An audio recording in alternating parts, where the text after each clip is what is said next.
নতুন অর্থবছরের বাজেটে পুঁজিবাজারের তালিকাভুক্ত কোম্পানির জন্য অনেক সুবিধা দেওয়া হয়েছে।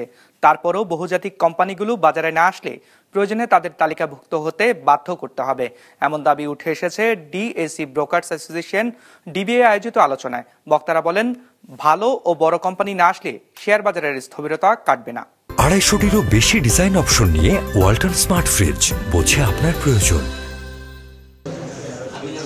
দীর্ঘদিন ধরে স্থবিরতা বিরাজ করছে দেশের পুঁজিবাজারে। রাজনৈতিক পট পরিবর্তনের পর নতুন কমিশনের একাধিক সিদ্ধান্ত বাজারকে আরো নেতিবাচক ধারায় নিয়ে গেছে। বিগত 10 মাসে নতুন কোনো আইপিও আসেনি, সূচক ও লেনদেন আশঙ্কাজনক হারে কমেছে। এমন বাস্তবতায় সরকারি বেসরকারি বিভিন্ন অংশীজন নিয়ে আলোচনার আয়োজন করে ডিএসি ব্রোকার্স অ্যাসোসিয়েশন ডিবিএ। এই সময় আলোচকরা জানান, পুঁজিবাজারে ভালো কোম্পানির শেয়ারের সংখ্যা হাতে গোনা। বাজার ঠিক করতে ভালো বড় কোম্পানির অন্তর্ভুক্তির বিকল্প নেই। একই সাথে সাধারণ বিনিয়োগকারীদের সুরক্ষা দেওয়ারও দাবি জানানো হয়।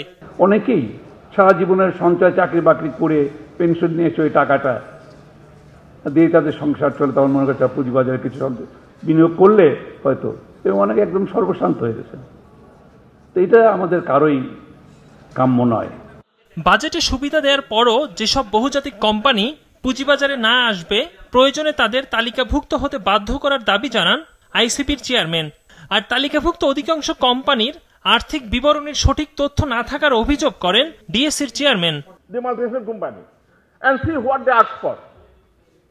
তারা কি চায়, আর যদি তারা না শুনতে চায়, you impose more of the taxes on them. Very simple. বাংলাদেশে যদি লোকাল লিস্টেড কোম্পানি 10টা কোম্পানির মধ্যে 9টা কোম্পানির ফাইন্যান্সিয়াল ডিসক্লোজারে বড় ধরনের ডিপার্চার আছে, এবং যারা আইপিও অ্যাপ্লিকেশন করছে বা বন্ডের জন্য অ্যাপ্লিকেশন করছে, বিসেক বা ডিএসসি কে যে লেভেলের ডিউ ডিলিজেন্স করতে হয় অন দ্য ফাইন্যান্সিয়াল স্টেটমেন্ট, এইটা যদি করতে হয় তাহলে মার্কেট ডেভেলপ হবে না। দেশের পুঁজিবাজারে মিউচুয়াল ফান্ডের অংশীদারিত্ব 10% কম। বিগত সরকার পুঁজিবাজারকে কখনো মূলধারা হিসেবে গণ্য না করায় বাজার ভালো হয়নি। সংস্কার কাজে ঝুঁকি থাকায় সময় নিয়ে করা হচ্ছে বলে জানান প্রধান উপদেষ্টার অর্থ বিষয়ক বিশেষ সহকারী। আমাদের পুঁজিবাজারের আসলে স্তম্ভ হচ্ছে মিউচুয়াল ফান্ড, যেটা আমাদের দেশে এটা 10%-এর, এখন বোধহয় আরো কম, 6-7% হচ্ছে আমাদের মিউচুয়াল ফান্ডের পোর্শন। ক্যাপিটাল মার্কেটটা এখানে একটা মেইন স্ট্রিম ইকোনমির সাথে কিন্তু সম্পৃক্ত মনে করে না কোনো সরকার। তথ্য বলছে, বর্তমানে পুঁজিবাজারে নেগেটিভ ইকুইটির পরিমাণ 10,000 কোটি টাকা। বিপুল এই দেনা শেষ করতে আরো 5 বছর সময় চায় brokers community. Ikramul Islam Khan, business report, মাছরাঙ্গা টেলিভিশন।